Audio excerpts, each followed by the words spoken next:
I freeze in the doorway of my own clinic, unable to process the scene unfolding before me. My coffee sloshes dangerously close to the rim of my mug as I stare at Jessica, my younger sister perched behind the reception desk like she owns the place.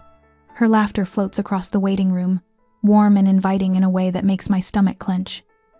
"So we're thinking 30% ownership would be fair," Jessica says, leaning forward to touch the arm of the silver-haired man seated across from her. "Our family business has always been about creating meaningful connections in the community." "Our family business?" The mug slips from my fingers, shattering against the polished floor tiles. Coffee splashes across my sensible tan flats. Every head turns toward me, Jessica, the silver-haired investor, and the 3 patients waiting for their morning appointments. "Sarah." Jessica's smile doesn't falter. "Perfect timing. Mr. Blackwell was just telling me about his investment portfolio." I step over the shards of ceramic, my professional mask sliding into place despite the thunder in my chest. "There must be some confusion."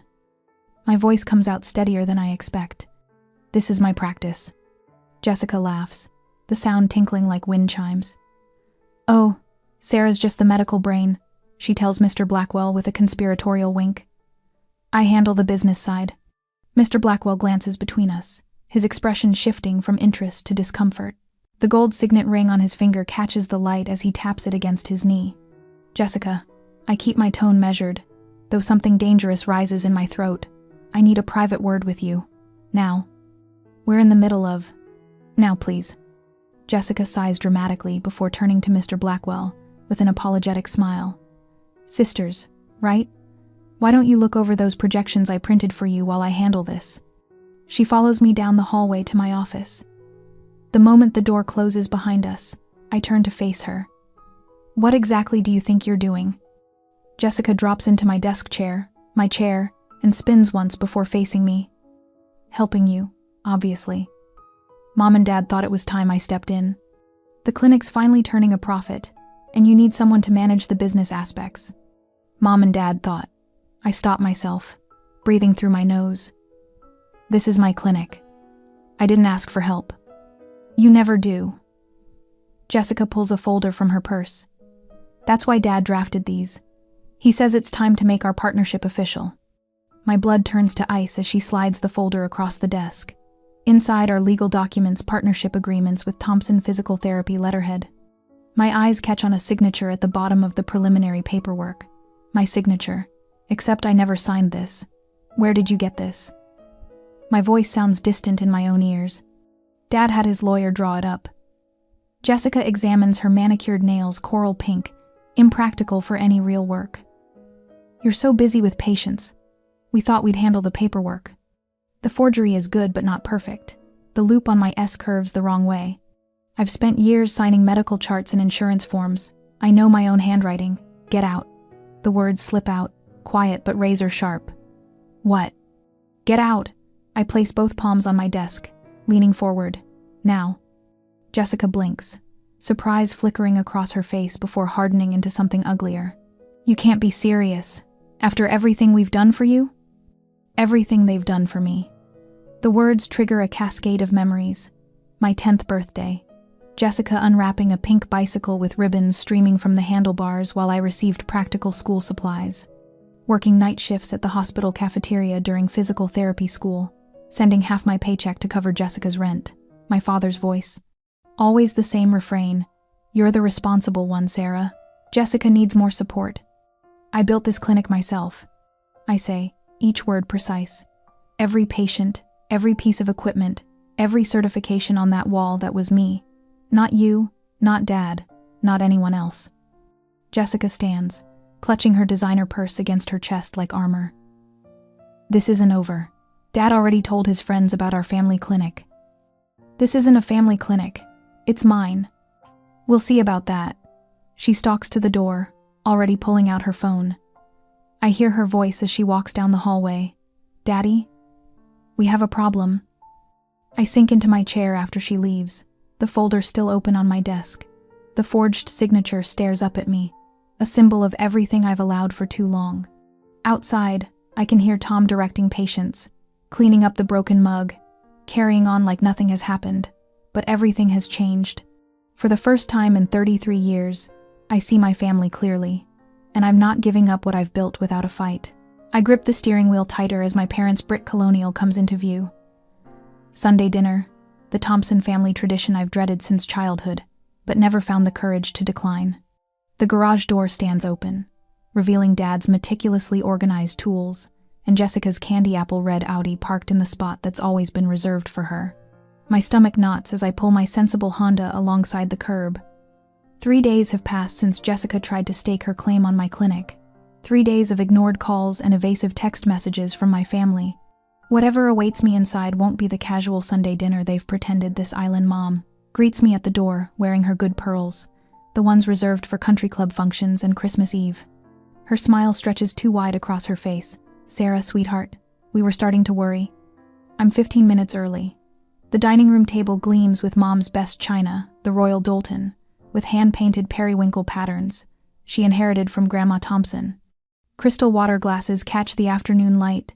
A centerpiece of fresh flowers I know came from the expensive florist near Dad's golf club dominates the middle of the table. "What's the occasion?" I ask, though I already know. Mom fidgets with her bracelet. Can't a mother want things to look nice for Sunday dinner? Dad emerges from his study, reading glasses perched on his nose, bringing with him the familiar scent of expensive cologne and aftershave.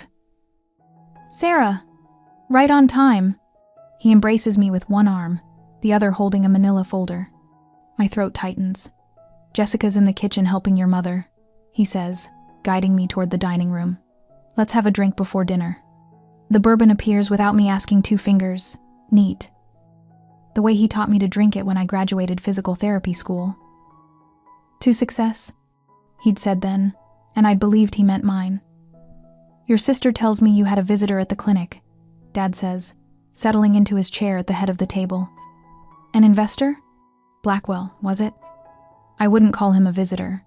More like someone Jessica invited without my knowledge. Dad waves away my correction.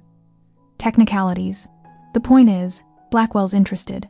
He's mentioned your little operation to several people at the club." "My clinic isn't an operation, Dad. It's a professional medical practice that I built from nothing. With our support," he reminds me, his voice dropping an octave, the warning tone I recognize from childhood. "Your mother and I co-signed those loans, which I've paid on time, every month, without fail." "Of course you have. You're a Thompson." He says this like it explains everything, like my responsibility and work ethic are family traits rather than personal choices I made, despite their example. "That's why we're so proud to tell our friends about the family clinic." The family clinic. The words hit me like a physical blow. Jessica sweeps in from the kitchen, balancing a tray of appetizers. Mom trails behind her with nervous energy, glancing between us like she's watching a tennis match. "Sarah," Jessica sings, setting down the tray. "You disappeared after our meeting." Mr. Blackwell was disappointed. "It wasn't a meeting." Mom interjects quickly. "Jessica's been telling us all about her ideas for the clinic. The senior aquatic therapy program sounds wonderful." I set my drink down before I spill it. "What senior aquatic therapy program?" "The one we're starting next month," Jessica answers, popping an olive into her mouth. "I've already mentioned it to Mom's bridge club. They're so excited to be our first participants." "Free of charge, of course," Mom adds with a proud smile, "for the inaugural sessions." My head spins. "You've scheduled treatments? Without consulting me? Without my authorization?" Dad clears his throat. "Your sister's just showing initiative. Isn't that what you wanted? Help with the business side?" "No." The word comes out sharper than I intended. "That's never what I wanted." An uncomfortable silence falls over the room. Mom fidgets with her napkin while Dad and Jessica exchange glances. While we're on the subject, I continue, finding my voice. "Has anyone been taking supplies from the clinic? Elastic bands, cold packs, tape? Because our inventory doesn't match our records." Jessica's cheeks flush. "Meredith had a sprained ankle. I thought since they weren't being used. Those supplies are for patients who pay for treatment, not your friends." "It was just a few things," Mom says, reaching for the water pitcher. "Family helps family." Dad sets his folder on the table with deliberate calm. "Sarah, I think you're being a bit dramatic. We're simply trying to help you succeed." "By taking things without asking?" By scheduling free treatments? By meeting with investors behind my back? By leveraging our connections, Dad corrects. Do you know how many of my associates at the club need physical therapy? Do you know what kind of business we could bring you? I don't need your business. The clinic is doing fine. Because of the Thompson name, Dad insists. People trust our family. I stand abruptly. I need to use the bathroom. I head not toward the powder room but to Dad's study. The door stands ajar, his computer screen glowing. Years of living under his roof taught me his habits, the passwords he recycles, the folders he never properly closes. A document catches my eye on his desk. I flip it open. For immediate release, Thompson Physical Therapy announces new management. Denver, Colorado, Thompson Physical Therapy and Rehabilitation Center proudly announces Jessica Thompson as its new clinic manager. Jessica joins her sister, Dr. Sarah Thompson, in expanding the family-owned business. My phone buzzes in my pocket. A text from Tom. Something's wrong with recent billing. Call me. Then a voicemail notification from Dr. Wilson. Sarah, heard rumors about your clinic. Let's talk. An email alert follows. Unauthorized access attempt detected on your account. For your security. Sarah? Mom's voice calls from the dining room. Dinner's ready. I return to find Jessica seated in my usual chair, directly to Dad's right. She smiles up at me innocently. I found something interesting in your study, Dad, I say, holding up the press release. Care to explain? Dad doesn't flinch. Just getting ahead of the announcement. What announcement? That Jessica will be joining the practice as manager. He slides the folder toward me. We've already drafted the paperwork. Jessica wipes away a tear that appears suspiciously on cue. I just wanted to be part of your success, Sarah. Why can't you share just a little? After all we've done for you through medical school, Dad adds, his voice hardening. Those loans we helped with, the car we bought you. Co-signed, I correct him. Not paid. And I sold that car 3 years ago to help with clinic equipment. Your sister just wants to feel important too, Mom pleads, reaching across the table. Is that so wrong? I look around the table at their faces. Dad's controlled confidence, Mom's anxious placating, Jessica's practiced vulnerability. For the first time, I see them clearly. They aren't family helping family. They're opportunists circling success they had no hand in creating. And I've allowed it for far too long. I have to go, I say, gathering my purse and the evidence I've collected. I have a clinic to protect. I spot Jessica at the front desk of my clinic before she sees me. She's hunched over the appointment book, phone pressed to her ear, laughing that tinkling laugh that's always set my teeth on edge. Oh no, Mrs. Caldwell, that won't work at all, she says, scratching through something in the book. Dr. Thompson can see you Thursday at 2 instead. Sarah's schedule is just so full, but I've been helping organize things. My stomach tightens as I step through the doorway. Jessica looks up, her smile faltering for just a second, before brightening with artificial warmth. I'll call you back, she tells Mrs. Caldwell, hanging up quickly. Sarah, I was just helping with some scheduling conflicts. Those aren't conflicts, I say, keeping my voice level as I move toward the desk. Mrs. Caldwell has been coming Tuesdays at 11 for 3 years. Her progress depends on consistency. Jessica waves her hand. She was very understanding. Besides, Dad needed to talk to you about some investment opportunities on Tuesday, so I cleared your morning. The pencil in my hand snaps. I didn't even realize I was holding it. You rescheduled my patients for Dad? It's just business, Sarah. He's meeting with the board at First Colorado about possibly backing an expansion. She leans forward, lowering her voice. Think bigger, sis. Thompson Physical Therapy could have locations all over Denver. Tom appears from the back hallway, his expression carefully neutral. He's worked with me since I opened the doors, and the slight arch of his eyebrow tells me everything I need to know. Dr. Thompson, we had 3 calls this morning about the friends and family discount, he says, handing me a stack of message slips. Apparently, they were told treatments would be complimentary. Jessica at least has the decency to flush. Mom just brought a few ladies from her church group for a tour. They've all got aches and pains, and I thought, you thought you'd give away services I spent years training to provide. The words come out sharper than I intend, but I can't seem to stop them. Those aches and pains require professional assessment and treatment plans, not courtesy sessions. The bell above the door chimes. My mother sweeps in, trailing perfume and 3 silver-haired women who clutch their handbags like shields. "Here she is," Mom announces proudly. "My brilliant daughter, the doctor." She stage whispers to her friends. Sarah's always been the smart one. The way she says it, like intelligence is a consolation prize for not being the pretty one, the charming one, the favorite one, makes something brittle inside me threaten to snap. "Ladies, I'm afraid there's been a misunderstanding," I say, straightening my white coat. "Jessica isn't authorized to schedule appointments or offer discounts." Mom's smile freezes. "But we already told everyone at Bridge Club about the Thompson Family Clinic." That name again. A clinic I built with student loans and 70-hour work weeks, being claimed like a family heirloom.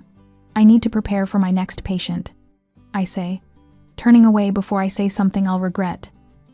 "Tom, please explain our new patient intake process to these ladies." Later that night, after everyone has gone, I sit at my desk surrounded by stacks of financial records. The clock on the wall reads 11:43 p.m. My eyes burn from staring at spreadsheets, but I keep going, methodically documenting every instance where my family has helped themselves to my professional services. 27 courtesy treatments for Mom's friends in the past year. Dad's weekly back therapy sessions never billed.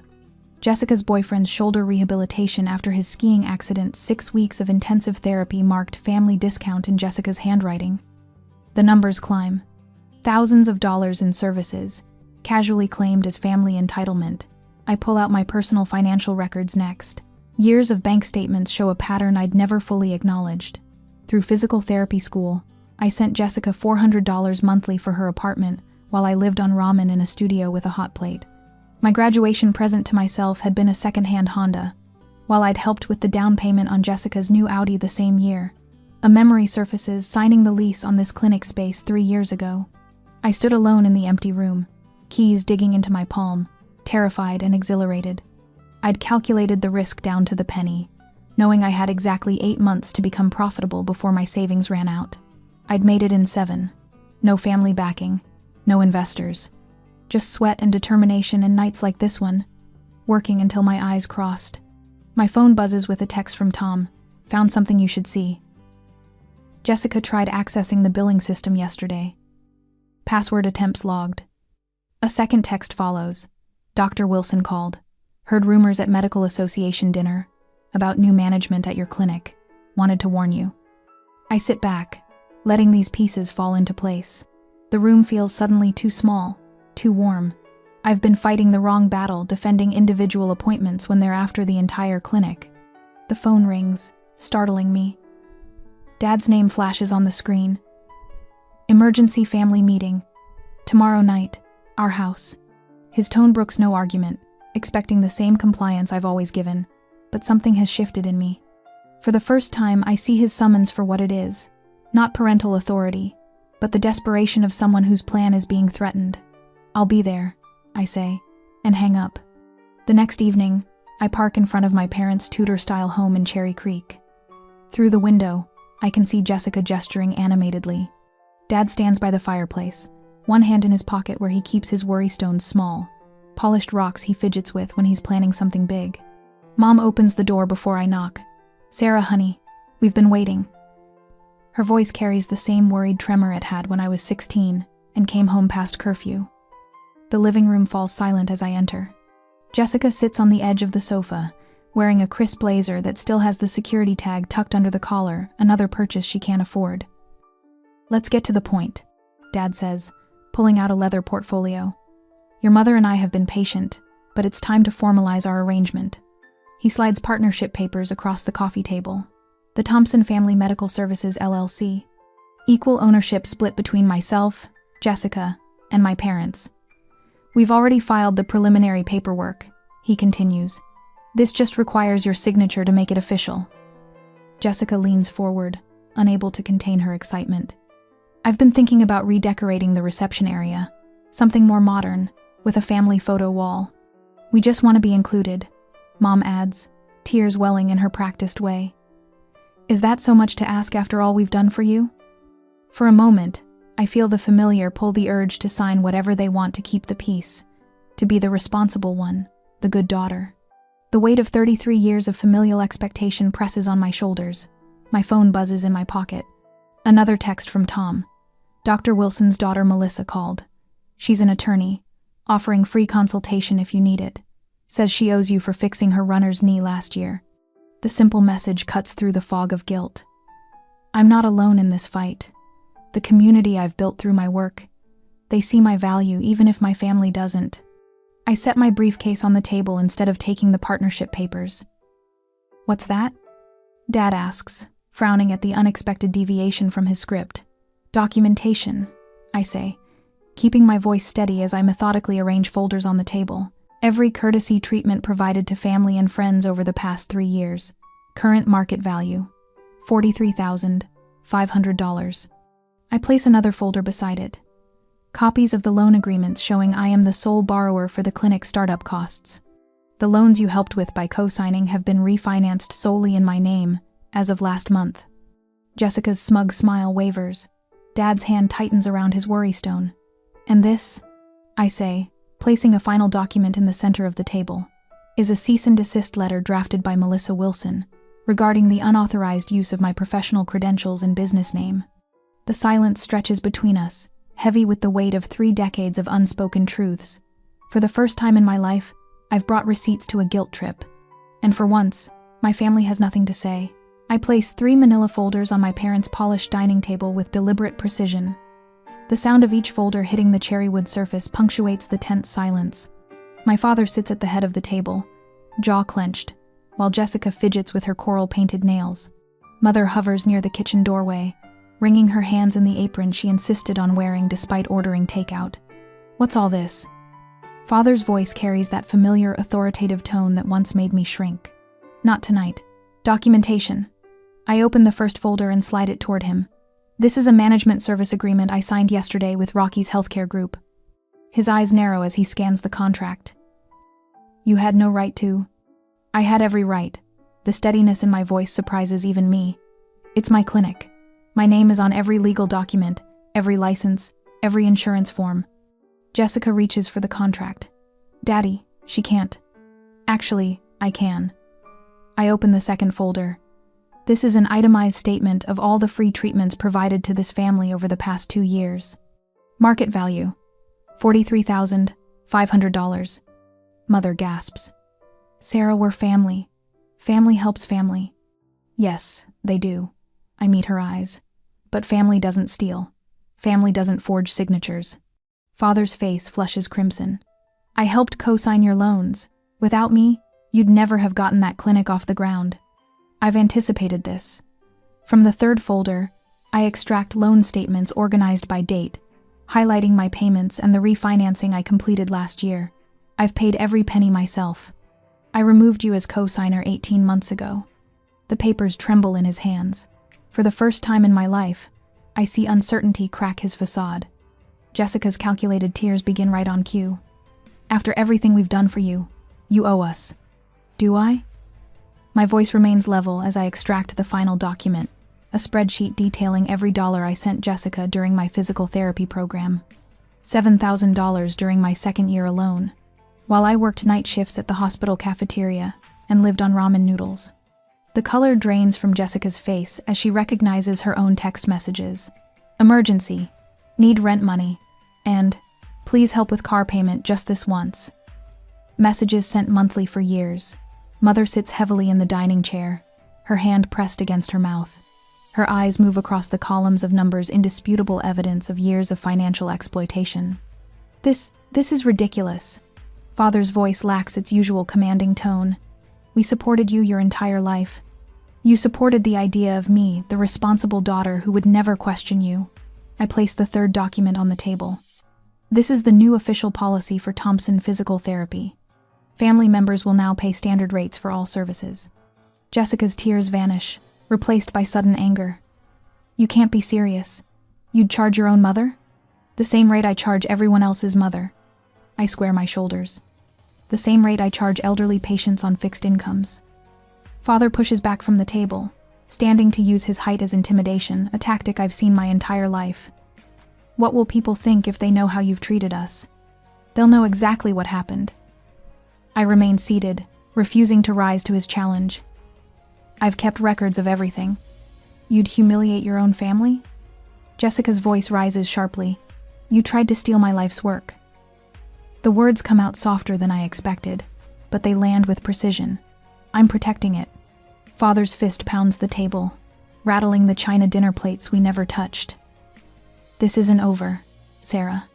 Actually, at Island, I gather my folders and stand, feeling taller than my 5'7" frame.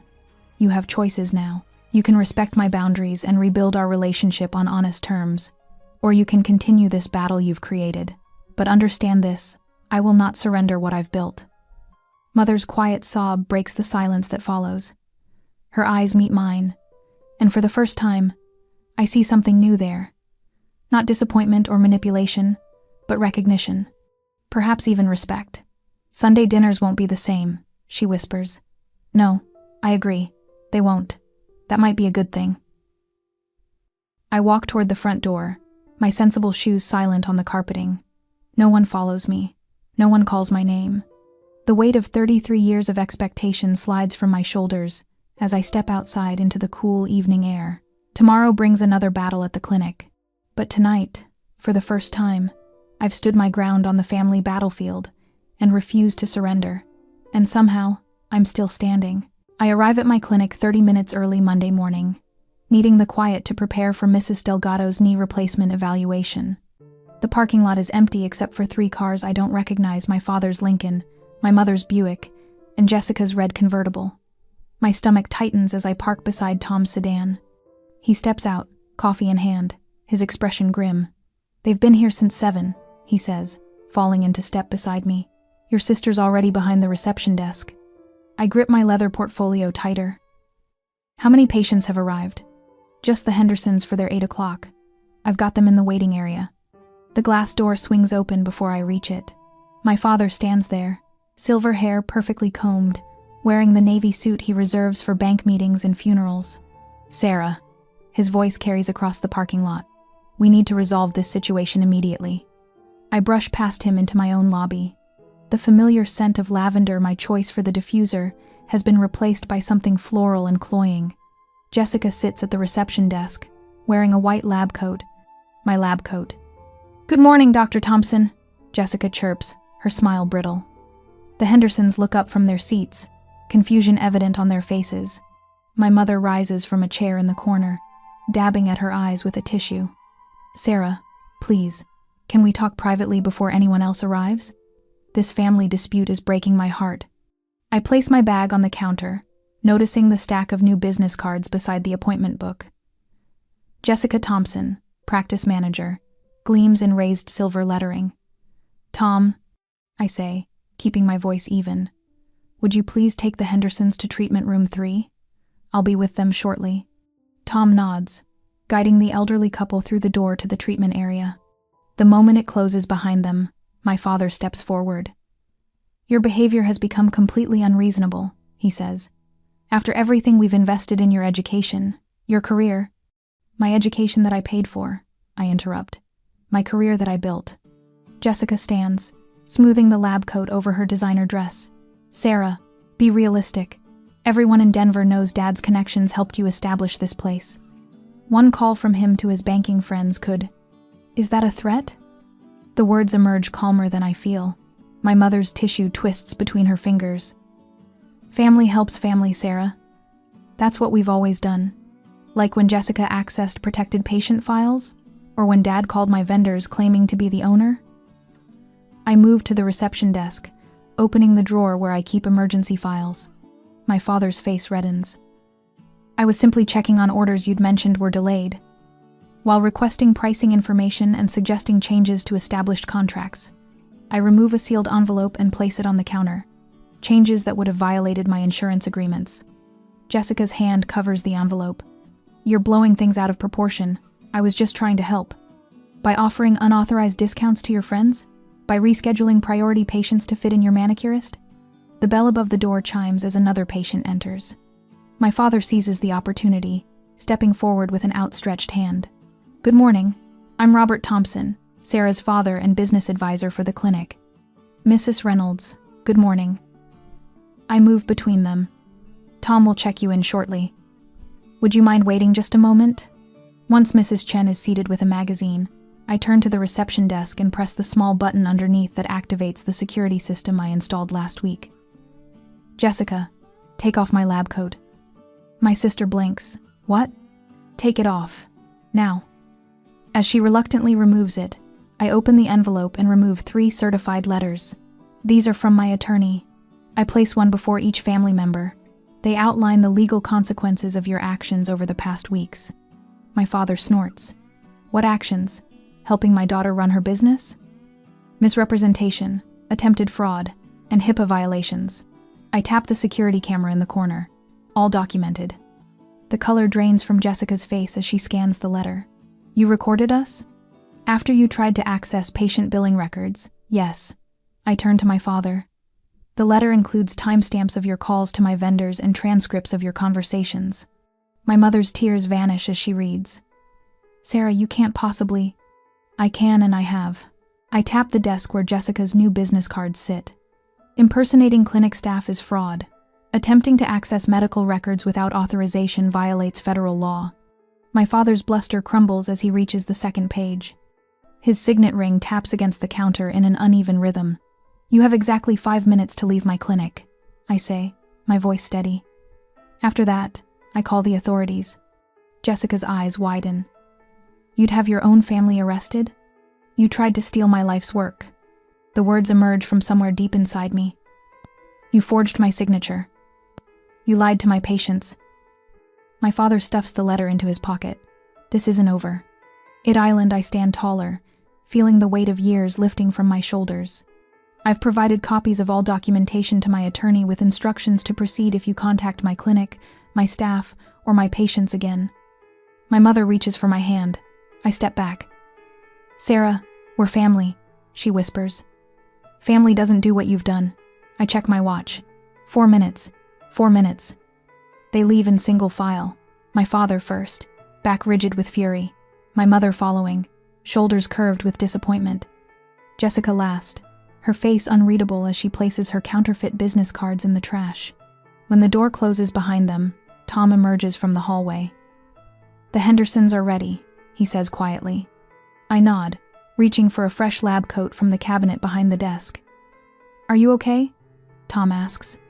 I straighten my shoulders, feeling the familiar weight of the coat earned through years of study, sacrifice, and hard work. I'm better than okay, I say. For the first time in my life, I'm free.